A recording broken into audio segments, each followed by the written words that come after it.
Hi, I'm Laura from Laura Kaya Flowers, and today we're going to be talking about different and inspirational ideas for your bridal bouquet. So when you go to see your florist, if you can have a budget in mind, they can give you some great ideas of some flowers that you can use that are more value for money, and if you wanted to go more luxurious, they can give you some other options such as orchids, beautiful roses, and then they can kind of build the story from there really, and tell them what your dress looks like, even take a picture of your dress if you've got a cutting of the fabric or any kind of other things that you're wearing, shoes, headpieces. If you can give your florist as much information as possible about everything that's going to be about you on the day, so that when they complete you with your bouquet, it's just going to sit perfectly in line with who you are as a person, your personality, and it's going to complement you. That's the idea of your flowers. They're there to make you look even more beautiful on the day. So we've got some different ideas of some bouquets here to show you. Quite traditional bouquets that are quite loose, down to the more contemporary, really domed bouquets, different kinds of things that we can add in, such as feathers and diamonds. There's some really pretty little buckles here that are got a really nice diamante finish to them that you can add into the handle, things like that. Different kinds of pins, different ideas for the flower girls to hold, such as small bags like this. They've just got little gerbers in with some little diamante pins in the centre, which are quite sweet.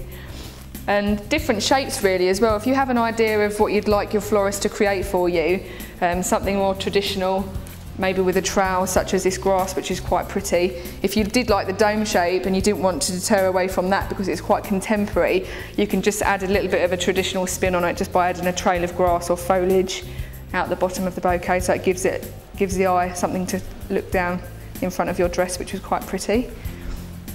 And even down to the detail on the actual finish of the bouquet, things like the diamante pins can look really pretty pinned into the ribbon, and then just a sort of neat bow finish really sort of makes it look quite pretty at the end. So just an idea for a wedding bouquet, which is quite easy, quite straightforward to gather together. I've got some purple dendrobium orchids here, and I'm just going to gather them into my hand to create an over-the-arm bouquet. Quite straightforward, very simple to look at, nice strong colours, lovely, lovely vibrant pink, hot pink. So I've got some buried ivy that I'm going to use as a bit of a backing, and just sit my orchids on top of the ivy. So really the foliage is used just to sort of bump up the flowers a little bit, because obviously if the foliage wasn't there, the flowers would be a lot more compact. So the fact that we're adding in foliage just gives it a little bit more of a looser feel to it. So the orchids aren't head to head, they've got a little bit of space in the bouquet. And these orchids are very, very hardy. They're not too expensive, they're quite good value for money. They come in different colours as well. You can get them in a red, an orange, white's really, really beautiful obviously. Will sit in nice with a white themed wedding, quite traditional. So the really pretty colour of the variegated leaf sits nicely against the dark glossy, just regular ivy. Adds a little bit more colour into it. So I'm going to tie my bouquet off.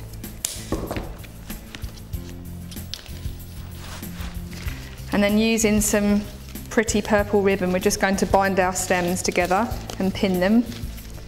So the length of the stems should be cut to about 1.5 hands in length, so they're not too long, not protruding into your stomach if you're holding them. Because this is an over-the-arm bouquet, we can afford to go a little bit longer just because it sits next to our stomach here, and it is quite trendy to have a nice long length of stem to hold on to. So if you wanted to have something a little bit longer just to make sure that you've got a good grip onto your bouquet, that's fine.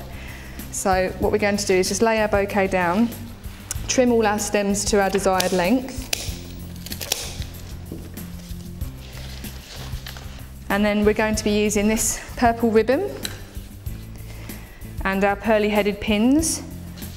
We're just going to attach the ribbon to the stems of the bouquet with our pin, and then we're going to take the ribbon around the stems of the bouquet.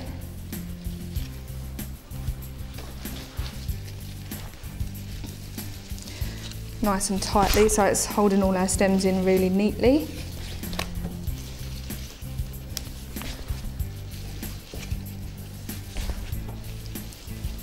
So again, a ribbon like this is quite good to use just because it's got a pretty gold fleck running through it. So it's not just a flat purple ribbon, which can be a bit dull sometimes.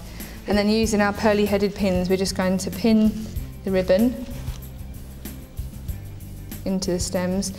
Being very careful with our pins just so that they go directly into the stems. They're not going straight across, they're going up and following the line of the stem so that they're not going to go into anyone's hand.